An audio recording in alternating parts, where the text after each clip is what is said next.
bakal calon presiden dari Koalisi Perubahan, Anies Baswedan, mengklaim terdapat sejumlah pengusaha menengah hingga besar yang takut untuk mendukungnya sebagai calon presiden di pemilihan presiden 2024 mendatang.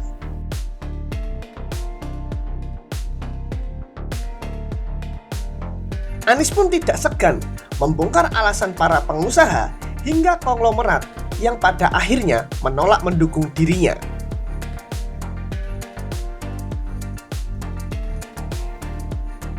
Anies mengatakan para pengusaha tersebut takut lantaran terdapat sejumlah pengusaha yang diperiksa laporan pajaknya usai bertemu atau berinteraksi dengan dirinya.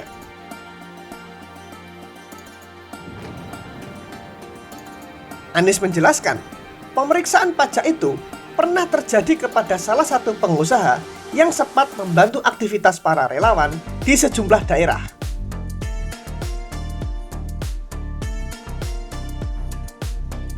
Usai membantu seluruh perusahaan milik sosok pengusaha itu, langsung diperiksa meski pemeriksaan itu disebut sebagai pemeriksaan acak.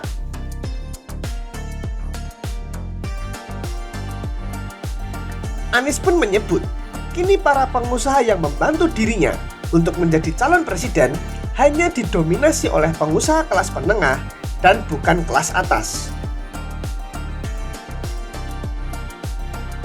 Kendati demikian, Anies enggan menjawab dengan pasti apakah upaya pemeriksaan tersebut adalah upaya penjagalan yang dilakukan melalui alat negara.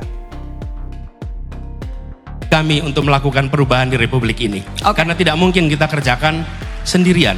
Dan banyak pengusaha-pengusaha yang mau membantu. Dan Nas buat catatan, yang membantu ukuran yang menengah. Yang besar-besar nggak ada yang berani mendekati. Semua yang besar-besar itu tidak ada yang dekat. Yang mendekati yang tengah-tengah ini semua. Kenapa konglomerat tidak dekat Anies Baswedan? Itu harusnya tanyanya ke mereka tuh. Kenapa nggak dekat? Kan Anda yang menyatakan Anda. Jadi saya follow up questionsnya ke Anda Mas Anies. Kenapa? Mereka takut karena? Karena kami mengalami pengusaha-pengusaha yang berinteraksi, bertemu, sesudah itu mereka akan mengalami pemeriksaan. Pemeriksaan pajak, pemeriksaan-pemeriksaan yang lain-lain. Dan ada contoh di Jawa Barat membantu, di Jawa Tengah membantu. Setelah selesai katanya random, tapi 10 perusahaan miliknya semuanya diperiksa pajaknya.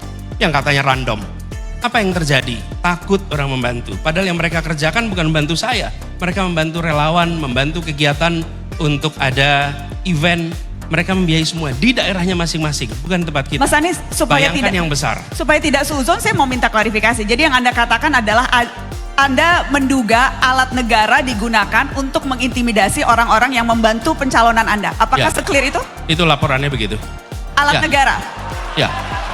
Dan itu kalau alat negara berarti yang memerintahkan aparat negara setinggi apa? Saya tidak tahu yang memerintahkan siapa, tapi fakta di lapangannya seperti itu. Dan saya mau tanya kepada diri saya sendiri dan kita semua, akankah kita membiarkan Republik ini berada dalam rasa takut? Akankah kita membiarkan rasa kebebasan itu hilang? Saya rasa tidak. Ini adalah perjuangan kita dan saya mengajak kepada semuanya, termasuk pengusaha-pengusaha itu. Bapak jangan takut, insya Allah kalau ada perubahan kita akan buat negeri ini menjadi aman bagi semuanya.